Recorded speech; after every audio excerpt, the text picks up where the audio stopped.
Así ven las cosas. Gracias de verdad por estar ahí, porque gracias a ti nosotros estamos aquí con la última información. Tenemos lo último sobre lo que está ocurriendo en Venezuela.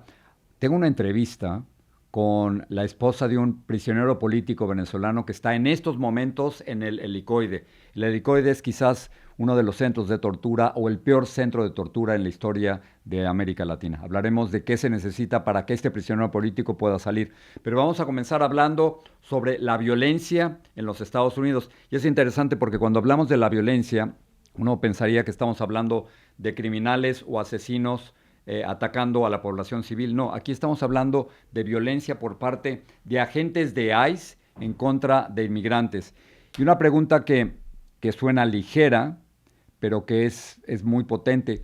¿Cuántos agentes de la migra, cuántos agentes de ICE se necesitan para arrestar a un inmigrante? ¿Cuántos se necesitan? Este es el video de lo que nos está llegando directamente desde Minneapolis, donde hay fuertes enfrentamientos entre la población, que no quiere que estén ahí los agentes, y estos representantes del gobierno del presidente Donald Trump. Aquí, 8 agentes que yo conté para arrestar a un inmigrante.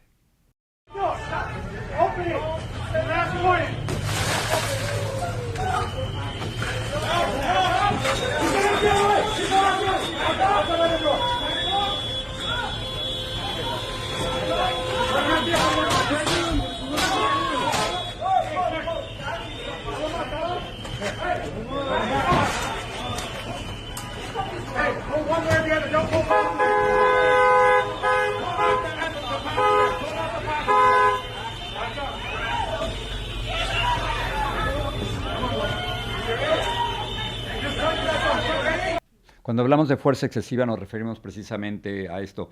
Entiendo, y aunque no estemos de acuerdo, entiendo cuál es la política del gobierno del presidente Donald Trump y que su intención es arrestar el mayor número de inmigrantes posibles. Pero de verdad es necesario romper la ventana y utilizar a por lo menos 8 agentes para detener a un inmigrante.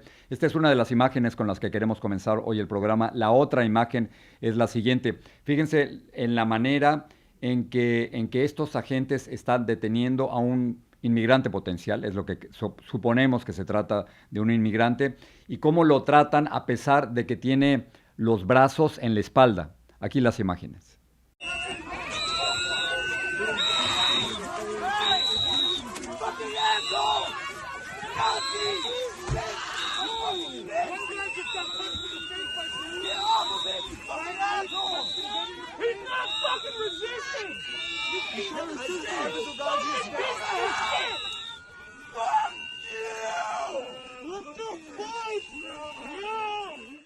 Esa rodilla sobre el cuello es terrible. Hay precedentes espantosos aquí en los Estados Unidos cuando la policía pone la rodilla sobre el cuello de alguien.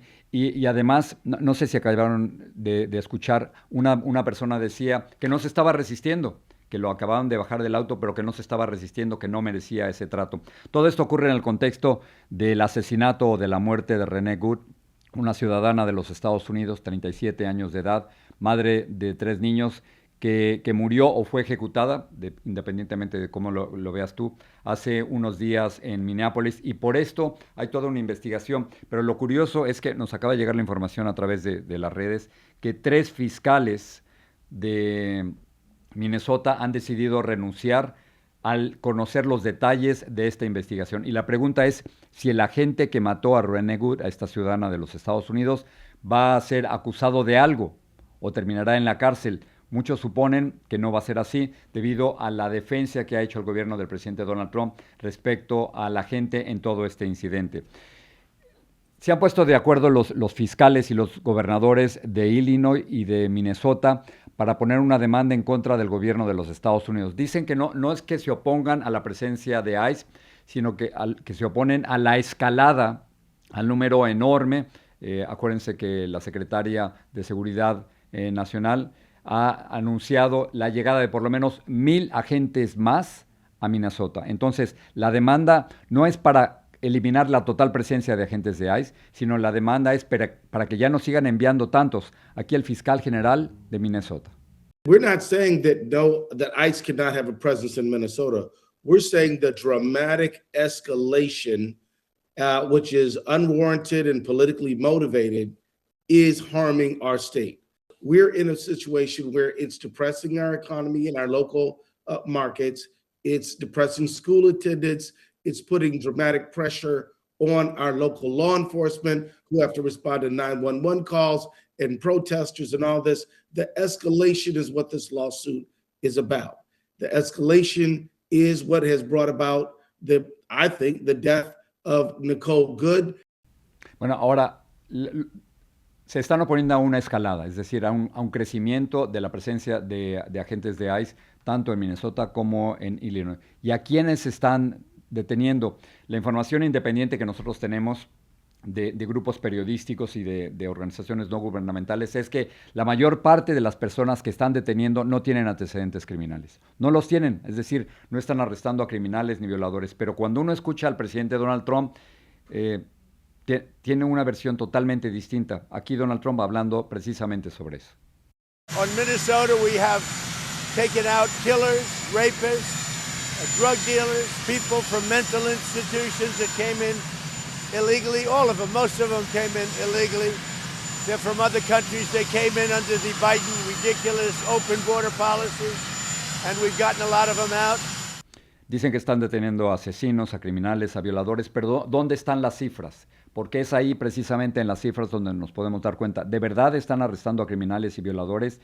Necesitamos las cifras para poder corroborar esa información del presidente de los Estados Unidos. Hasta aquí lo que está ocurriendo en Minneapolis. Déjenme saltar a Irán. Es posible, posiblemente la historia internacional más importante de lo que está ocurriendo en estos momentos. El número de muertos en Irán es de más de 500. Hay cifras que duplican o triplican quizás estos números, pero lo grave de todo, y lo vamos a ver en estas imágenes, es que hay tantos muertos que ni siquiera están en las morgues, que los familiares de los desaparecidos o quizás de los asesinados por el gobierno iraní han tenido que ir a la calle para ir abriendo bolsa por bolsa para ver si efectivamente sus familiares se encuentran ahí.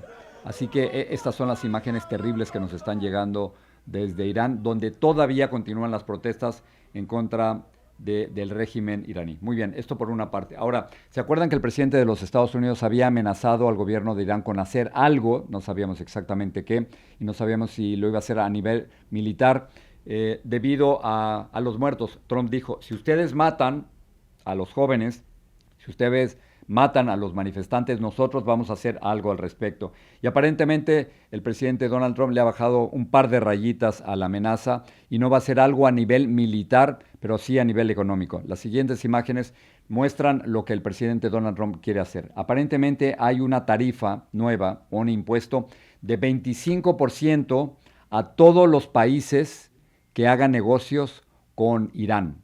25%. Entonces, además de las tarifas que ya tienen prácticamente todos los países en el mundo, se va a aumentar 25% a estas tarifas, y esto genera una nueva guerra económica porque adivinen quiénes están haciendo negocio con Irán: China y la India. Son dos de los países que en este momento ya tienen nuevos impuestos y que ahora van a tener un 25% más, particularmente en el caso de China, porque China utiliza mucho petróleo de Irán y ahora van a tener un nuevo impuesto de 25%. Cambiamos al tema de Jeffrey Epstein. Debido a las operaciones militares en Venezuela y a otras noticias a nivel internacional, el tema de Jeffrey Epstein, un pedófilo acusado de violaciones sexuales, de tener una red de tráfico sexual con menores de edad, había quedado en un segundo plano. Pero de pronto han dejado a un lado las noticias en Irán y en Venezuela, y una audiencia, un grupo de congresistas en el Congreso de los Estados Unidos en Washington, habían pedido una audiencia para seguir analizando el caso de Jeffrey Epstein. Entonces, los congresistas le pidieron al expresidente de los Estados Unidos, Bill Clinton, que se presentara para dar su testimonio. Esto es una orden legal para el expresidente. ¿Y qué ocurre? Que Bill Clinton no se presentó. Aquí es la declaración de uno de los congresistas que habían solicitado la presencia de Bill Clinton, quien aparentemente había invitado en 17 ocasiones a Jeffrey Epstein a la Casa Blanca cuando él era presidente, y en 27 ocasiones después de que fue presidente utilizó el avión de Jeffrey Epstein. Aquí la queja de uno de los congresistas de que Bill Clinton no se presentó. I think everyone knows by now Bill Clinton did not show up, and I think it's important to note that this subpoena was voted on in a bipartisan manner by this committee. This wasn't something that I just issued as chairman of the committee. This was voted on by the entire committee in a unanimous vote of the House Oversight Committee to subpoena former President Clinton and former Secretary of State Hillary Clinton. Now, Hillary Clinton's supposed to show up tomorrow. We'll see what happens there. But with respect to the former president, he did not show up today. One reason I think most Americans want President Clinton to answer some questions is because he visited the White House. Jeffrey Epstein visited the White House 17 times while Bill Clinton was president. I've been in Congress 9 years. I think I've been to the White House 9 times in 9 years. Epstein was in the White House double the amount of time that I was under one president. And then we know that Bill Clinton flew on Epstein's plane somewhere around 27 times after the presidency. So no one's accusing Bill Clinton of any wrongdoing. We just have questions, and that's why the Democrats voted along with Republicans to subpoena Bill Clinton. Son las palabras de James Comer, el congresista que ha pedido que Bill Clinton se presente ahí y luego Hillary Clinton. Veremos si Hillary Clinton se va a presentar, pero otra vez el tema de Jeffrey Epstein ha regresado a las noticias. Que regresa también a las noticias es la información económica. Cuando tú vas a comprar comida o pagar la renta o conseguir un nuevo auto o cualquier cosa, te están costando mucho más las cosas. Bueno, a nivel oficial dicen que la inflación en los Estados Unidos durante el último año ha sido de 2.7%. La percepción que tenemos muchos de nosotros es que las cosas cuestan mucho más que 2.7%. Esto significa que si el año pasado algo te costaba $100, ahora te costaría $103 aproximadamente. Esta es la inflación a nivel nacional durante el último año. El presidente de los Estados Unidos, Donald Trump, está muy molesto por los niveles de inflación. Dice que el crecimiento en los Estados Unidos va a aumentar, pero también le está pidiendo a la Reserva Federal, que es el Banco Central de los Estados Unidos, que baje los intereses, porque si ellos bajan los intereses, los préstamos cuestan menos y todo a nosotros nos cuesta menos también. Aquí, Donald Trump hablando de la economía.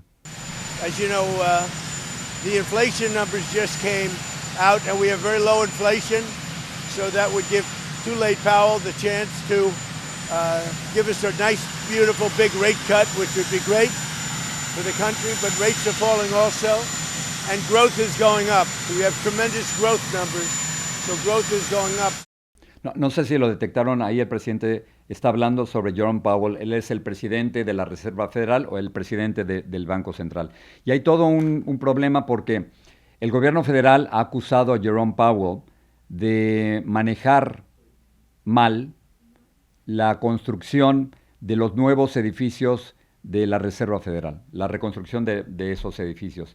Y el senador de Dakota del Norte ha dicho que Jerome Powell no es un criminal. I don't think Jay Powell's a criminal. I think he's a bad Fed chair. I think that he has been elusive with facts, and certainly with regard to this elaborate building renovation. He pushed for high inflation in the Trump administration, and then wouldn't say anything when Biden was pouring fuel on the fire of inflation. Así que hay todo un debate sobre Jerome Powell. ¿Qué es lo que piensa el presidente de los Estados Unidos? Bueno, tiene palabras durísimas en contra de Jerome Powell. El presidente del Banco Central, es decir, una de las figuras económicas más importantes de los Estados Unidos. Y fíjense las palabras que va a utilizar el presidente Donald Trump. Según él, Jerome Powell es incompetente o corrupto.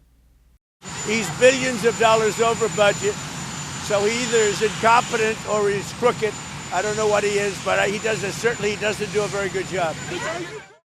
Muy bien, vamos a pasar a noticias internacionales. Después de la operación militar de los Estados Unidos, de la intervención de los Estados Unidos en Venezuela, se han cortado los suministros de petróleo desde Venezuela hacia Cuba. Entonces, la atención se ha centrado ahora en México, que históricamente siempre ha estado enviando petróleo a la dictadura cubana.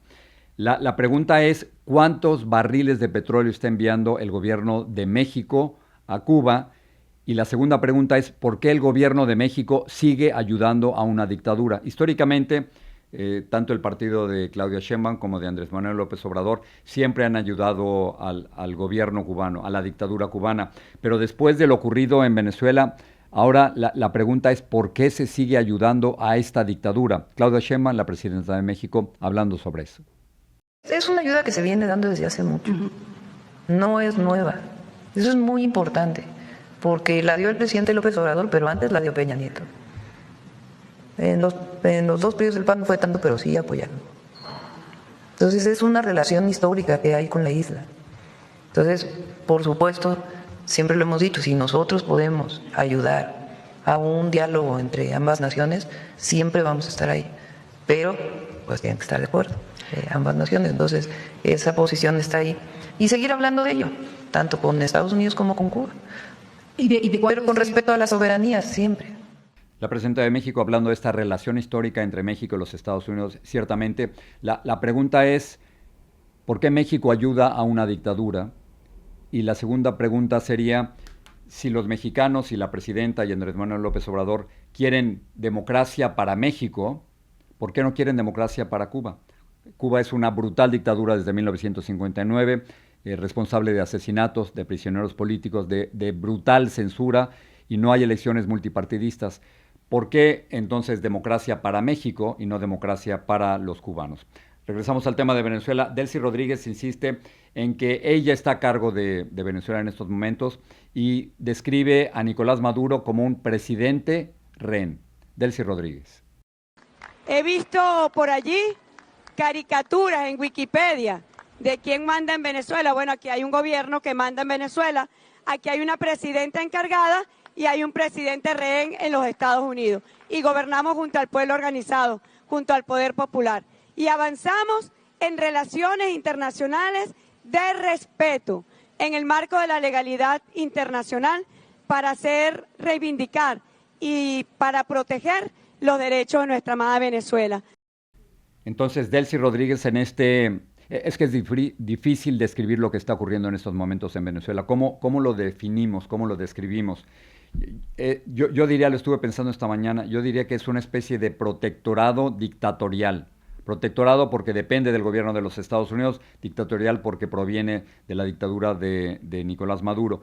Y Delcy Rodríguez, la presidenta encargada, supuesta presidenta encargada, ella asegura que está a cargo, pero ¿cómo entendemos entonces la gráfica y el anuncio del presidente Donald Trump ayer, que él decía que el presidente en funciones, que el acting president de Venezuela es Donald Trump? Es una confusión enorme lo que está ocurriendo en Venezuela, y precisamente por esta confusión el senador Richard Blumenthal quiere que el gobierno de los Estados Unidos sea muy honesto con los norteamericanos y les diga si va a haber tropas, si van a poner tropas de los Estados Unidos dentro del territorio venezolano. Richard Blumenthal.